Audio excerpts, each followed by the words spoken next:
Halo, Assalamualaikum warahmatullahi wabarakatuh. Saya Wildan Bagus Aditya, CPNS Kemenhub 2021. Berikut ini adalah pandangan saya terkait antisipasi ASN terhadap isu radikalisme. Salah satu masalah yang dihadapi banyak negara di era globalisasi saat ini adalah munculnya ideologi pemikiran radikalisme. Pemikiran radikalisme banyak muncul dalam konteks percaturan politik. Selain itu, pola pikir ini sering dikaitkan dengan pandangan ekstrim dan keinginan untuk perubahan sosial yang cepat. Radikalisme adalah konsep dengan arti yang sangat luas. Ada banyak pengertian mengenai radikalisme. Salah satu penjelasan mengenai radikalisme adalah paham yang bisa mempengaruhi kondisi sosial politik suatu negara. Radikalisme kini sangat erat kaitannya dengan konsep ekstremisme dan terorisme. Radikalisme adalah istilah yang penting diketahui oleh siapapun. Dalam sejarahnya, radikalisme merupakan hasil pemikiran dari aliran yang memiliki keterkaitan terhadap perubahan besar dan ekstrim. Radikalisme adalah gerakan yang sudah ada sejak abad ke-18 di Eropa. Kini, radikalisme adalah konsep yang banyak ditentang dan diperangi karena banyak terkait dengan kekerasan. Konsep radikalisme juga berkembang dalam ranah sosial dan politik. Dalam ranah radikalisme adalah suatu paham yang menghendaki adanya perubahan, pergantian, dan penjebolan terhadap suatu sistem masyarakat sampai ke akarnya.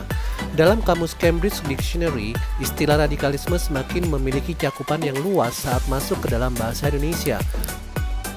Menurut Kamus Besar Bahasa Indonesia KBBI, radikalisme terbagi menjadi 3 makna yang berbeda. Makna yang pertama, radikalisme adalah paham atau aliran yang radikal dalam politik. Kedua, radikalisme adalah paham atau aliran yang menginginkan perubahan atau pembaharuan sosial dan politik dengan cara kekerasan atau drastis. Dan ketiga, radikalisme adalah sikap ekstrim dalam aliran politik.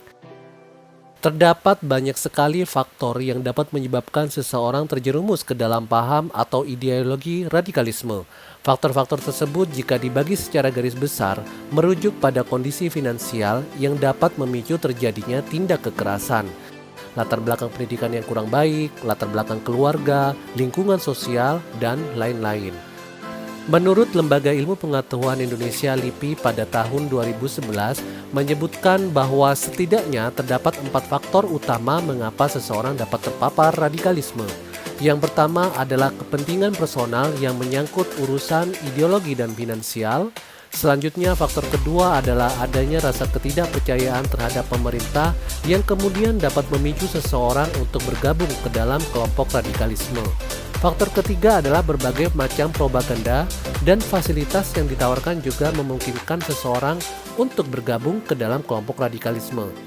Hal ini terlihat dalam perekrutan anggota yang dilakukan oleh ISIS dengan berbagai macam propaganda dan janji yang ditawarkan.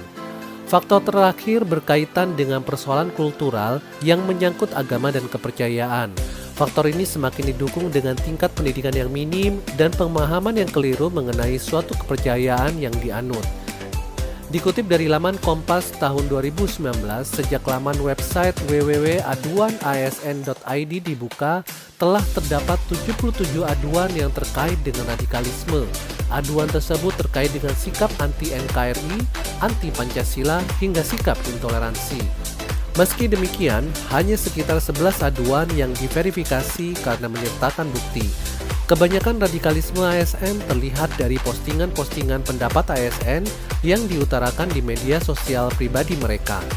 Beberapa pemahaman radikal yang banyak beredar di kalangan ASN diantaranya adalah: pertama, ASN yang cenderung menolak Pancasila dan menolak melakukan berbagai upacara kebangsaan seperti upacara bendera. Kedua, beberapa ASN menganggap tindakan kekerasan sebagai hal yang benar dengan label jihad yang mereka pahami. Dan ketiga, tindakan mengujar kebencian kepada pemerintah. Peredaran radikalisme di kalangan ASN di Indonesia cukup cepat dan perlu segera diberantas. Radikalisme di kalangan ASN tidak boleh terjadi, karena sejatinya ASN merupakan alat perekat sekaligus penyambung lidah antara pemerintah dan masyarakat Indonesia. Selain itu, radikalisme juga dapat membahayakan berbagai aspek dalam penyelenggaraan pemerintahan, salah satunya aspek pelayanan. Hal ini didasari dengan adanya fakta bahwa orang yang terpapar radikalisme cenderung tertutup dan tidak mau menerima masukan dan berhubungan dengan orang di luar alirannya. Upaya lainnya dapat dilakukan dengan 2 cara, yakni kontraradikalisasi dan deradikalisasi. Selain dengan melakukan kedua upaya yakni deradikalisasi dan kontraradikalisasi, langkah yang dapat dilakukan pemerintah untuk menangkal radikalisme di kalangan aparatur sipil negara adalah dengan memperbaharui sistem perekrutan. Untuk mencegah adanya radikalisme, tak cukup jika hanya mengandalkan tes kompetensi dasar dan tes kompetensi bidang.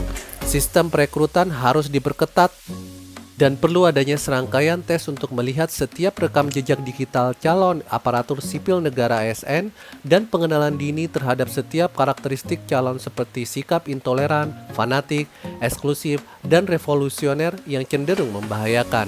Di sisi lain, selain mengerahkan fokus kepada hal-hal yang bersifat mencegah, pemerintah juga perlu melakukan pengawasan ketat terhadap setiap gerak-gerik aparatur sipil negara dan menetapkan aturan berupa regulasi yang tegas dan mengikat. Demikian yang bisa saya sampaikan dalam pandangan saya terhadap isu radikalisme dan isu-isu kontemporer di kalangan ASN. Terima kasih.